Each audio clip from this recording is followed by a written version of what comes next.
So, hello everybody, welcome to TreeTopChat. Now, this is episode 4. Last week we had Peter Thiel on, and we unfortunately had some issues with the audio, some problems that we think have been solved now. If you encounter problems, please let us know. Again, thanks to Peter Thiel for being on last time. It was a pleasure to speak to him and listen to his thoughts about the arborist industry. So thanks again for those who tuned in and those who watched later. Today we will be speaking to Douglas Wells, who's actually here in person this time. Douglas is the founder of Wells Trädvård and the brain behind Arbrisk, which is going to be our topic today. That's an application which is still in development, and so welcome, Douglas. Thank you very much, Anders. So it's great to have you here. So just a quick brief intro about yourself. How did you get into the arborist industry? It kind of like it was an easy follow to do. My uncle is an arborist in the UK, and I used to work during the summer holidays and weekends, and I mean it was really fun to see, as a child, someone climbing trees and getting paid for it. So I was like, wow, I'm gonna have to do this. And I didn't think that so many years later, over 2 decades later, I'd still be doing this job. Oh yeah. But I absolutely love it, and I'm glad those at times it felt like traumatic working holidays have paid off. It's been good, been a good ride. Nice. So originally from the UK, so how did you end up in Sweden? Just pure luck, really, or dumb luck. Don't know. I decided I was not really too keen on staying in the UK from an early age, and I just decided that I had to make a move and get out of there. As luck would have it, a job opportunity came up here in Stockholm, and I rang the number, and they needed climbers ASAP. So I booked a ticket and came over. So here you are. Yeah, so that was 21 years ago. Oh yeah. But I suppose you still have relatives in the UK. But how would you say that the Swedish arborist industry differs from the one in the UK? I've been pondering that question, and it feels like it'd be very unfair for me to comment very much on that, because I've been out of the industry in the UK for so long. I have a lot of contacts still in the UK, and there's a lot of people doing very, very good work over there, and taking professionalism to a different level. It's a good place to work, and there's some really good companies around. I fell in love with Sweden, so I decided to stay put. So you're running Wells Trädvård, which is now grown into a company with quite a number of employees. Tell us a little bit about the process, how you brought this company to where it is today. I was employed for several years here in Stockholm. Then I went to Oslo for a year, and then I come back again. And I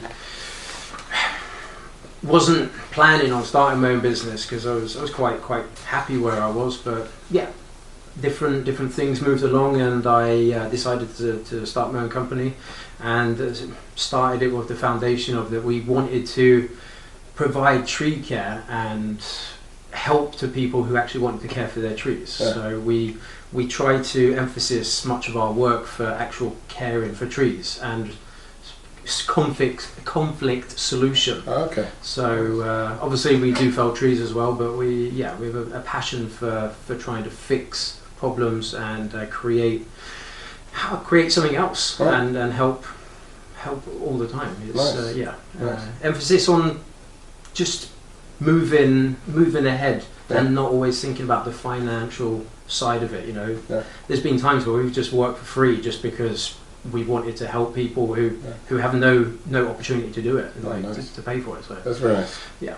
So from what we understand, or we know, I should say, you're kind of the main brain behind the Arbrisk app, and can you tell us a little bit about how the app itself, how it's structured, the main features?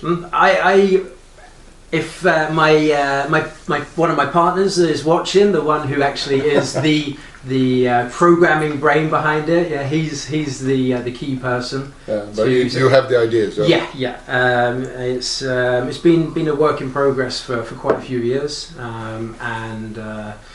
we were using a different template in a different application, and decided that we needed to move. We wanted to move on the industry and have, the goal is that we can maybe like have a standardized industry standard for risk assessments. Yeah. It doesn't matter where you go, that you actually have this app, because everybody has this with them in their pocket or in the van, so it's always accessible. So we just wanted to raise the safety bar in that way, instead of just talking about it, to actually do something about it. Okay. So what are kind of the main features of the app? What can you actually do with it? When you originally log in, you actually you localize it for your working area. Okay. So you put in the information of where the local hospitals are. So it's sort of like later on in the app, when you actually doing a risk assessment for a work site, you get drop downs. Okay. So it's multiple choice throughout the whole app, and it's the same with the people you work with. You have you preload all of the names in. You can do it also whilst you're if you have someone new on the work site, you can just put them in anyway. Okay. And you have everybody is in agreement with how the work plan is, or the rescue plan and the work plan, because they coincide with each other. So there's a lot of simplicity in the build up of it, because it's, in all my years that I've worked, if you have something that's overcomplicated, then it tends to get pushed to the side, because people don't want to stand there filling out a piece of paper in the rain or the snow. It's problematic, and this is very easy to use, very user friendly. It's, to not term a corny title, is made by Arborist for Arborist, and it actually it fits pretty well with that saying. Okay. So what is the kind of the future vision here for Arbrisk? What will it look like in a couple of years? In that way, the sky's the limit, really, because we know that we're building a platform that isn't going to be stagnant. It's going to keep on developing, and the feedback that we've got from our test pilots, we have 50 test pilots in, I think it's 12 different countries spanning 3 continents. Oh, nice. So it's amazing that people wanted to be part of it, and have a voice to actually try to develop the steps along, because the safety issue within our branch is so important.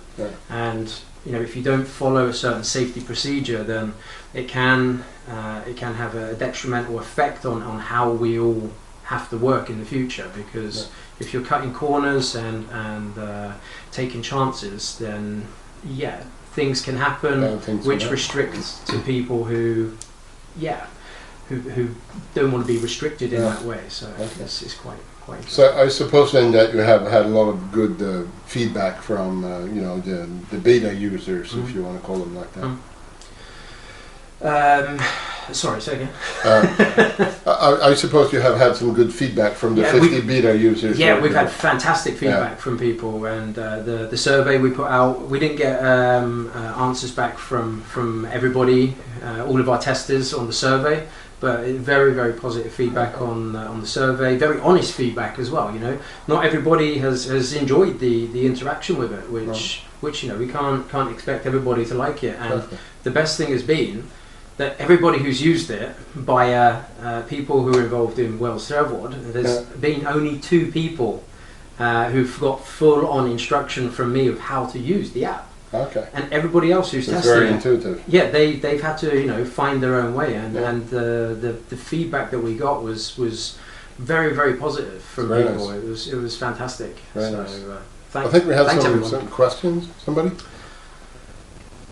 How do safety standards differ in different countries? That's that's something that we've taken into consideration with being able to work with health and safety regulations in different countries, because it's, of course, we work here in Sweden. Sweden is our market, what we know, what goes on, and the connections that we have with people in other countries will will help us along the way, because like I said, if we want to try and standardize the app itself, more of a global net for everybody, then we have to work closely with other health and safety regulators to make sure that things are actually being done correct, and not just shot from the hip, and then something happens and then we're liable because we said it's okay. We really looking to get contact with different countries and different. That must be quite time consuming, right? Well, that bit's going to be quite time consuming, but we've had people offer to help us with that, that's fantastic. Because if you're trying to break into sort of like what's the regulations, the full regulations in Germany, then it's very difficult being an English speaking person who doesn't speak the language. Exactly. And same with France and Italy. That's very good. It's nice that the community wants to knit together. Biggest tricks to stay safe. Work in a tempo that is befitting for your knowledge and experience.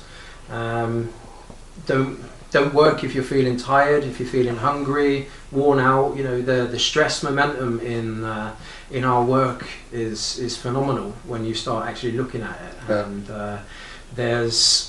And just recently there was a picture I posted up on our page on Monday, I believe it was, or Tuesday, and there was a person who was feeling the stress of the job. Seemed like it was a little bit tight time-wise. End of the day, long day, we got told, and managed to hit the rope with the chainsaw. And it was on the splice, or just above the splice, and on the opposing side.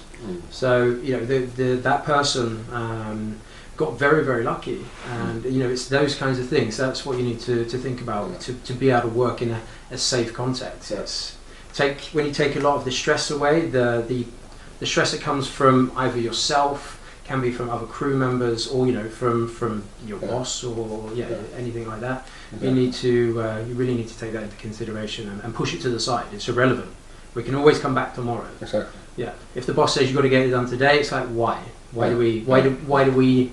If you've messed up the pricing structure on it, that's not our problem. We don't have to be punished for that. That's your fault. So. How's it been working during COVID-19? We got one of our testers who sent us some pictures from one of their work sites in New Zealand, because they've gone from a lockdown or from a category 4 to a 3. Exactly. So they're allowed to go back out working in certain industries, as I've been led to believe, and that was very very much appreciated, that no one had to sort of like stand close and share the pen for one thing. The only thing with that is we do recommend that everybody signs the risk assessment at the end of it, so we have everybody's approval. But as long as you perhaps can get a verbal approval to sign it, everyone's in agreement, then you can perhaps in these situations sign that. But then you can simply share out the information gathered within the risk assessment by pressing generate a PDF, which is clear now on the third update, I think we're on now. And you generate a PDF, and then you can send it out through different terms. So that's very nice. Our routine at work now is that we always generate and we send it to our work chat. So it comes to our office. So Jessica, who's responsible for she's the one who runs Wells Trädvård, really. She knows what's going on. Like today, when we were working on an island, the guys got called out on an emergency job, and we were live TV. We were interested in seeing what the other guys had for emergency job. So we could actually check through their risk assessment and see who the designated rescuer is, what the site address is, what the tree looked like, because you upload all this information onto the app. So are you taking pictures as well with the app? That's very cool. And it also doubles up as a work log. Yeah. So it's like a diary. Yeah. So you certain customers, I know certain customers we have, they ask for a work journal at times. Oh, okay. So it's very handy for that, because within just a couple of minutes they can say, oh, we need this date, this date, this date when you're on these sites. Okay. Can we please get them? And within like 3 or 4 minutes you just send in emails to them, and it's all gone. That's very nice. Yeah. Cool. So how has COVID been for arboristbutiken? Well, we haven't really seen much of that, other than that we have had some major issues with some of the suppliers to deliver. Of course, France has been in complete lockdown with Petzl. They started now with a small team producing things in their factories, so we're starting to get deliveries. CT, for instance, have been completely locked down. Arbro has been Cask have also been locked down. They're back up and manufacturing again. Yeah. So that's good. So, but get little deliveries now and then. But we were pretty well stocked before this happened, so it's been okay. Yeah, it's been the shop is fantastic. The assortment the assortment of equipment that's here is it's nice to have on our doorstep. Thank you. How important is it to is a good crew for safety? It's you have to have. It's almost like to have a good crew. It's almost like obviously I've never been in the military. Oh, it's not obvious, but I haven't. But you have to have that kind of foresight with things, and you work together as a unit, and that's where it's so important to have good people. That the dynamics works with everybody. Everybody can communicate. Everyone can be honest, and you have a transparency that's just like it's like that glass of water. Exactly. Yeah, you see everything perfectly, and everybody feels very safe and happy to be able to speak out as well. If they, that's one of the important things as well. When we went back to one of the other questions about sort of like safety on how to have a safe work site or something along those lines. That you have to, if you've got say just a limited experience, and you're seeing a more experienced person in the tree do something, then and you're curious as to why they're doing it that way, you need to be able to ask why are you doing it like that, and vice versa. Work crews is very, very important. It has been for many years. I know within our company, it keeps the dynamics. Yeah, that's cool. So coming back to the arborist, what has been the greatest challenges in developing the app? Wow. I suppose like every development, there are some challenges.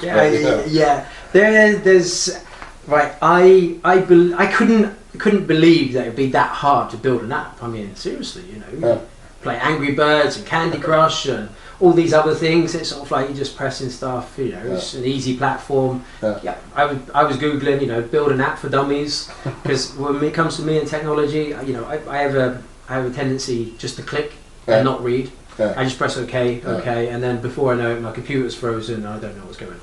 So I knew building an app was going to be it was going to be an uphill battle. I spoke to a couple of people. I got an offer or an estimate from one company, and I told them we had a good conversation. I told them though it was a shoestring budget. Shoestring. Yeah. Well, obviously they must have like gold shoestrings, because seriously, they come back with a quote for me for 1 million krona. I was like, I can't understand how that's even possible. But then a friend of mine, a really close friend of mine, we started chatting on another chat page we have on Messenger, and I was sort of like, hey Jens, can you build an app? He's sort of like, yeah, I can do that. Of course. Yeah, he's a programmer, so it's been a learning curve for him. He said, and he's produced an absolute phenomenal app. I think he's rebuilt it like 4 times as well. Okay. So that's why there's been a bit of a delay, because it's great when you work with someone who's a perfectionist, with wanting everything to work in the program in itself. So yeah, even though we're on our 3rd beta release, we're looking for the actual first proper release very soon. So Okay. yeah. Nice. So I suppose then it's going to be available both on Google Play and on for Apple. Exactly. Yeah. So we, as far as I know at the moment, we're looking very good. He's been working like an absolute trooper for the last couple of weeks to build sort of like the last details for like the admin pages. Okay. Because the app is all fine. Yeah. But we need to have login pages and then we need exactly. security. So a bit of a for back payments office and- functionality. Yeah, exactly. So it's all those things that as a simpleton like myself, when it comes to technology like that, it's I just want to go on the App Store and press download. Yeah.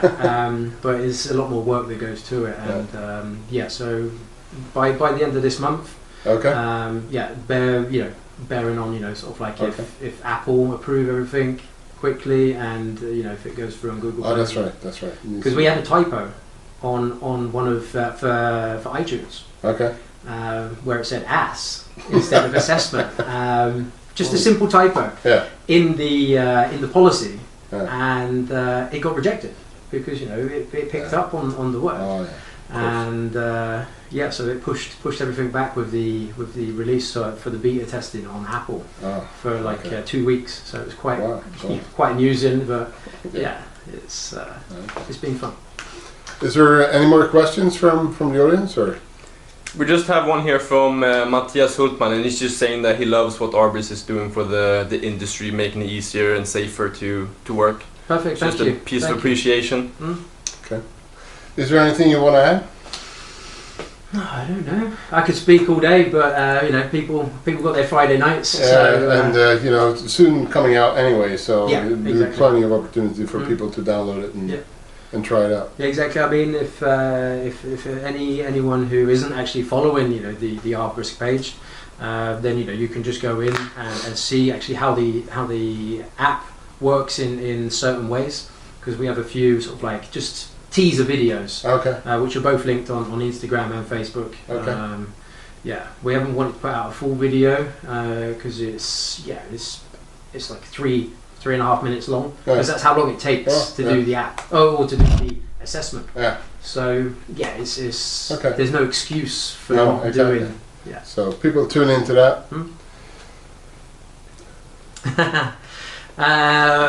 Well, actually, TreeMotion or Sequoia, I'm an owner of both, but I choose to use a Weaver harness at the moment. So neither. It's a lovely harness. Yeah. I really do like it. It's extremely well built and very robust.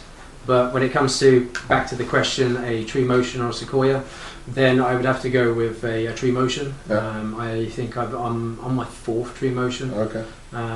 Versus 2 Sequoias, because they get thrown in the locker and not really used. They got used more for industry climbing when I used to do a bit of that. Okay. The TreeMotion is a very comfy, stable harness, and a lot of advantages. Love the 5-point attachment. Yeah, that's great. And a lot of spare parts as well.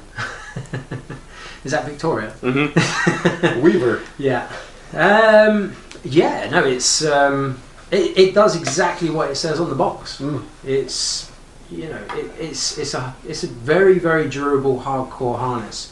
The thing I like about it, because my weight fluctuates up during parts of the year, and depending on how much out physical time I get, the TreeMotion for me has been an issue, because I personally haven't really gelled that much with the buckle. I did prefer the TreeMotion Lite, and when it's a new upgrade for me on that side, then I will probably get a TreeMotion Lite again if they're available.